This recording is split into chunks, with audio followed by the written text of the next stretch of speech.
All right, it's already Friday, Masa. It's been a week of this, maybe a little bit more, and we've heard of these record high projections coming from experts and data scientists. What is the palace's message to the public amid all these, and how should we really see this surge?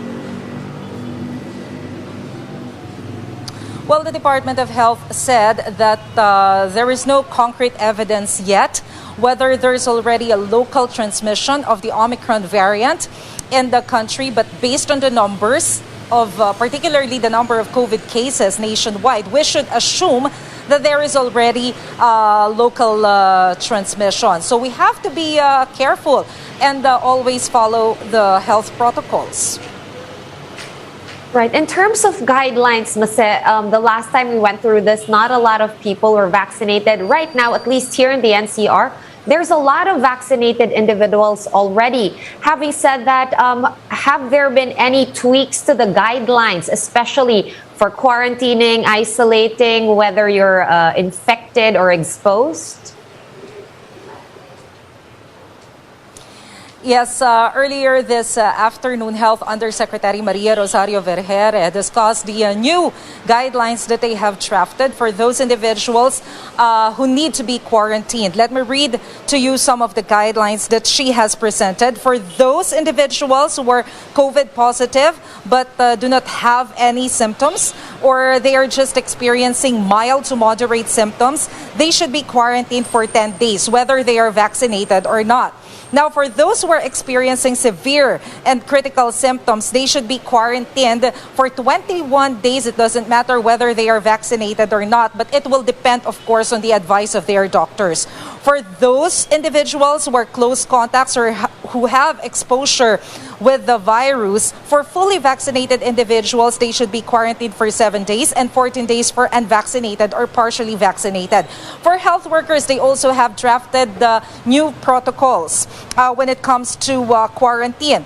For health workers who are positive but asymptomatic and or if they have mild to moderate cases, they should be quarantined for up to 5 days only. But of course, they have the members of the infection committee in their hospital that should check the condition of this health workers to make sure that she or he is not infectious anymore after the quarantine. For close contacts, but do not have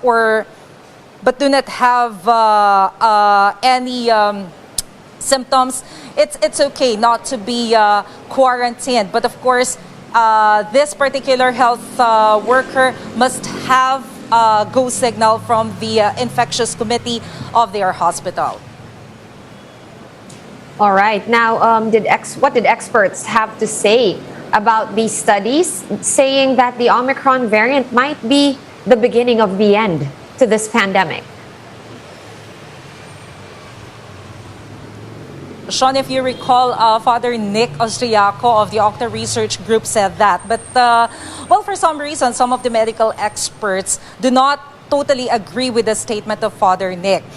For one, Dr. Edsel Salvania, one of the infectious diseases experts consulted by the Interagency Task Force, said that we still have to gather more information about the Omicron variant. So it's difficult to say whether Omicron variant will be the start of the end of the COVID-19. All he can say is that this virus is still infectious, so we still have to be careful about it. And based on our previous experiences in COVID, we've been surprised with the mutations and developments of this particular virus. So he doesn't totally agree with this particular observation. All right. And what about on self-testing using antigen test kits? Did the DOH have anything to say or anything new to say about this? Are they advising people to use these rapid test kits or not? Well, the Food and Drug Administration has called on the public, or not the public, but the manufacturers of this self-administered test kits to apply for emergency use authorization or to apply for permit to make sure that this self-administered test kits are safe and in a way accurate. But for now, the members of the committee of the Department of Health are discussing the possible guidelines for the self-administered kits, and we expect the DOH to issue these guidelines on January 17. Thank you so much for all those updates. That was Marcel Halili reporting to us live from Mandaluyong City. Thank you, Mase. Stay safe.